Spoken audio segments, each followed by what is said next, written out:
a supplemental filing from the defense, and I want to respond to that just for the record before I address the merits of the restitution requests themselves.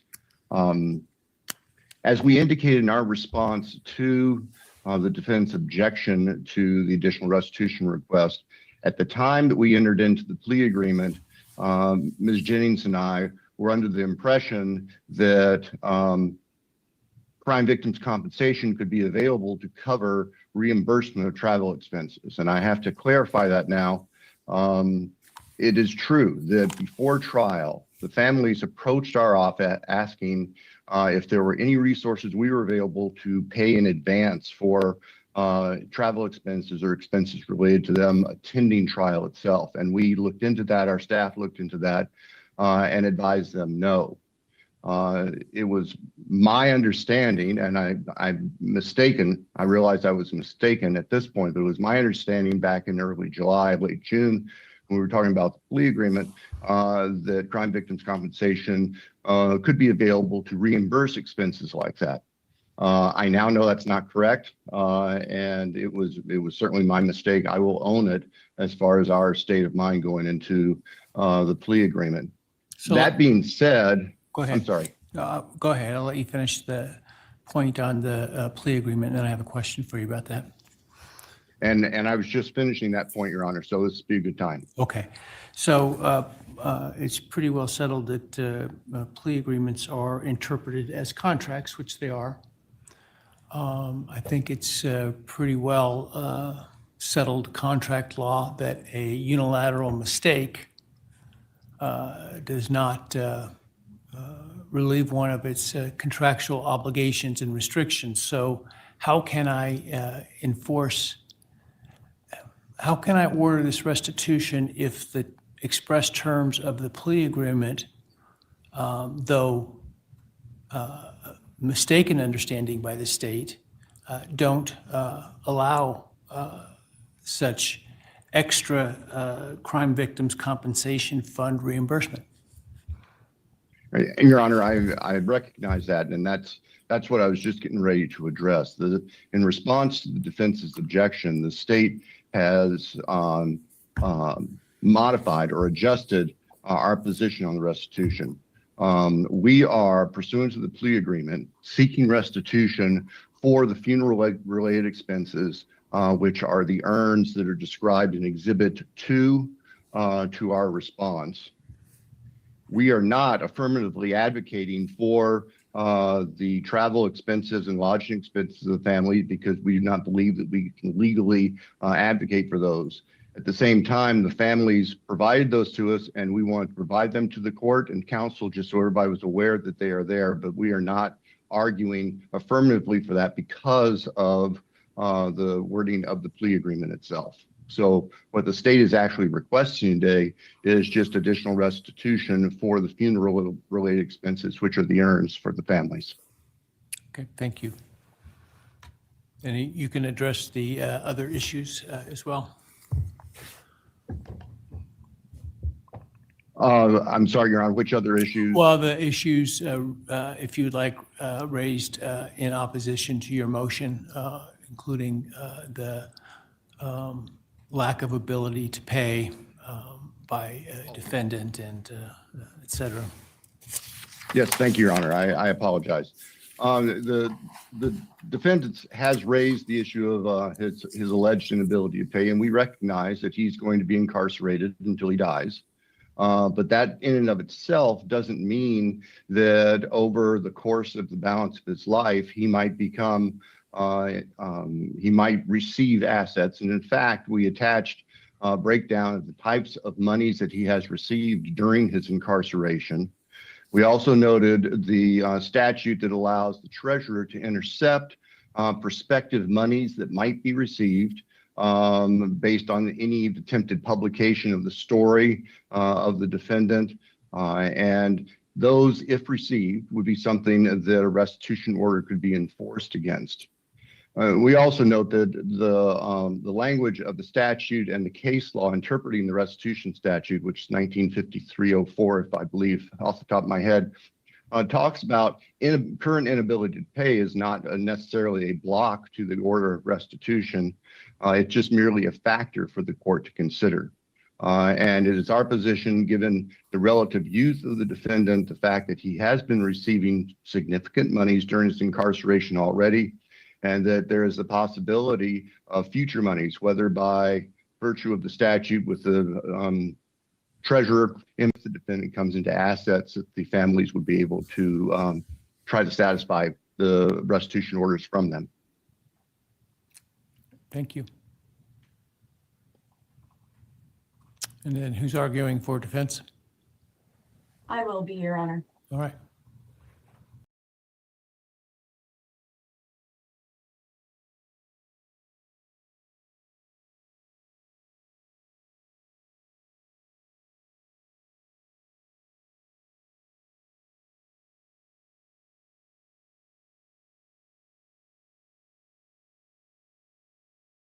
I believe, if my math is right, of $3,075.58. My understanding of reading the Victims' Compensation Code 1953-04 is that the court must still do an analysis on Mr. Kohberger's ability to pay. And as the state has addressed, we are arguing that he does not have an ability to pay. While there have been lump sums provided to you regarding some funds that he received prior to his plea agreement, what the court does not have is a breakdown of how those funds came into the inmate system for his expenses and the fact that they were primarily family. Certainly his situation pre-plea and sentencing was drastically different than it is right now in terms of money that is available to him. And there's nothing in the record to provide the court with anything other than what is really speculation based on the past, as opposed to something that the court might be able to rely upon about foreseeability. There's no way that Mr. Kohberger is ever going to profit from any sort of movie or book, because Idaho Code 1953-01 specifically precludes that. Well, it precludes, it allows that monies are swept from his account for those income to pay certain things. If those certain things, if there's no debt for those certain things, then does the money not go then to the defendant? That is not my reading of the code. Perhaps I'm reading that statute more broadly than the court is. I understood it to be that the purpose is that someone can't then profit off of their crime pursuant to that statute. I guess I need to read it with that broad implication. Even allowing your reading of it, what's to prevent, for example, a family member from agreeing to, provide information, be a part of, et cetera, a story, movie, book, whatever, TV series about the murders, about Mr. Kohberger, and that certainly wouldn't be monies they receive wouldn't be subject to the statute, and then they certainly would be free to send Mr. Kohberger money to his account. What harm is it to order the restitution, which would then sort of jump in line in terms of priority of payments over some of the other ordered payments, such that if Mr. Kohberger does receive money into his accounts from any source, that he's then, that those monies are then put to that use. Certainly, we're not worried about Mr. Kohberger's credit rating with having debts at this point. I'm not sure what the concern would be to, given the uniqueness of this case and the potential for family members, et cetera, to earn money from it, and potentially we've seen members of the public send money to Mr. Kohberger, is my understanding, to his books. What's the downside to ensuring that the victims are as whole as possible from this by ordering the restitution, which again would jump in line from some of the other court-ordered fines, et cetera? And if the money's there, it's there. If it's not, it's not. Judge, I don't see that Idaho code or Idaho law asks the court to make an analysis on the downside, but whether or not there is foreseeability of payment. And all of the things that you just listed are pure speculation. There is no book or movie that's in the works by any of his family. And to say that those things are going to happen is absolutely speculative, and there's nothing to substantiate those sorts of assertions happening in the future. So Well, there's a history in the 3 years he was incarcerated of him receiving 5 figures put on his books. Doesn't that give the court some history to suggest that such contributions from whatever source may continue into the future? as I stated earlier, Judge, that was at a different time in the case. That was at a time when, he had not entered a plea. He was not deemed convicted of the crime. The money, a lot of that money was coming from his family to be able to have communications with their son and brother. And to speculate that those types of dollars are going to be able to happen for the next many decades is exactly that. It's pure speculation, not based on something that is foreseeable or based in something that's in fact before this court. Well, it just seems to me that one of the, really, obviously, even application of statute requires the court to look at what might happen into the future. And I guess, it seems to me one of the best indicators of the future is the past. And in the past, his family has, you're saying the family was the source of much of these funds, has provided him funds in order for him to communicate, et cetera. That necessity will still exist going forward. I'm not aware of his family having disowned him at this point and not wanting any contact with him. And even if they are, that doesn't mean that won't change. And you call it speculation. It seems to me that it is good evidence of what may occur in the future in light of what has occurred in the past. Well, Judge, there is a judgment against him in the amount of $28,000, and certainly 20% of every dollar that goes into his inmate account is going to go towards paying that $28,000. Another factor that the court actually can look at under 1953-04 subsection 7 is other factors, and those factors that other factors that the court deems appropriate, and that can be collateral resources that the families obtained over $200,000, which definitely reimburse the cost of the earns in terms of economic costs. I also want to turn to the plea agreement, because isn't a reasonable interpretation of the plea agreement that the defendant will not contest the state's seeking of restitution that is outlined in the plea agreement? Otherwise, why would it need to be in the plea agreement? It seems to me it's the plea agreement, a reasonable interpretation is the defendant is agreeing to pay restitution for those items that are identified in the plea agreement, which includes victims' compensation, which includes in this case funeral expenses. So you took advantage of the plea agreement to get the benefit of the bargain regarding the state's dropping of the death penalty. Why should you not be held to the plea agreement to pay the victims the costs of interning their children?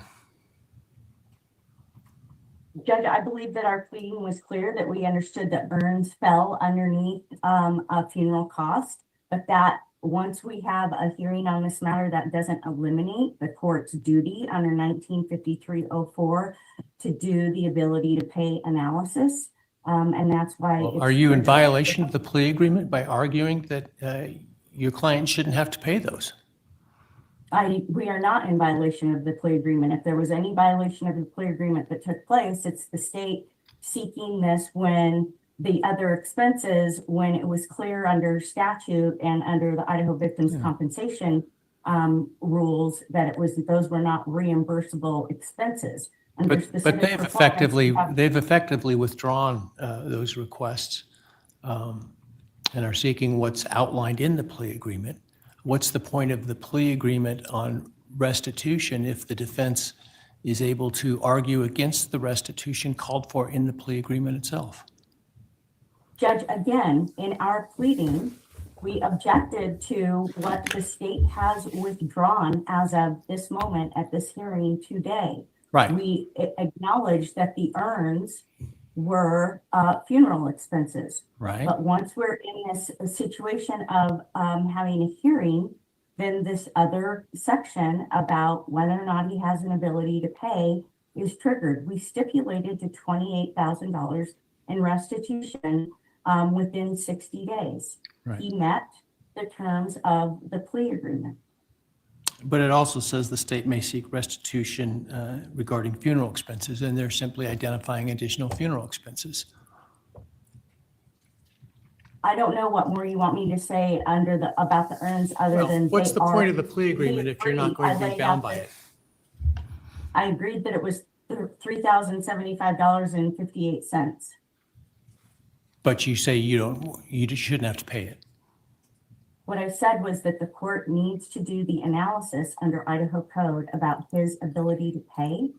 Why He doesn't hasn't the defendant waived his right to rely on that ability to pay by agreeing to those expenses as part of the plea agreement?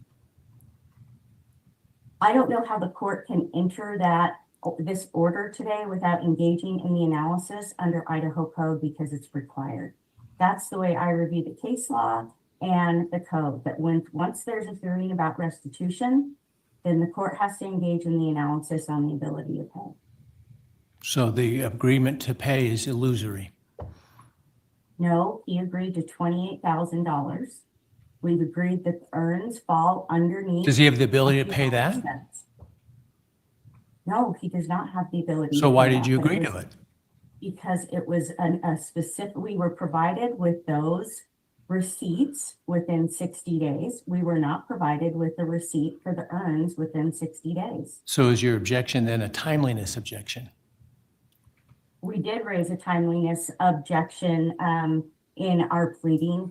I have thought about that and whether or not I think that it is a really valid argument to say that that's completely jurisdictional. I didn't to mean that the court can't take this under the review at this point in time.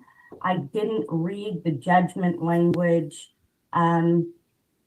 in such a strict fashion that I felt like we could say 61 days means the court's not going to consider it at all. So it is past your 60-day deadline, but I don't know that that is completely jurisdictional in the way that you drafted your judgment.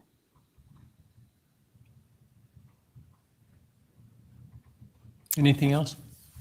No. Thank you. Mr. Thompson, any rebuttal? No, Your Honor. Thank you. All right, thank you. I'll take the matter under advisement, issue an opinion in due course.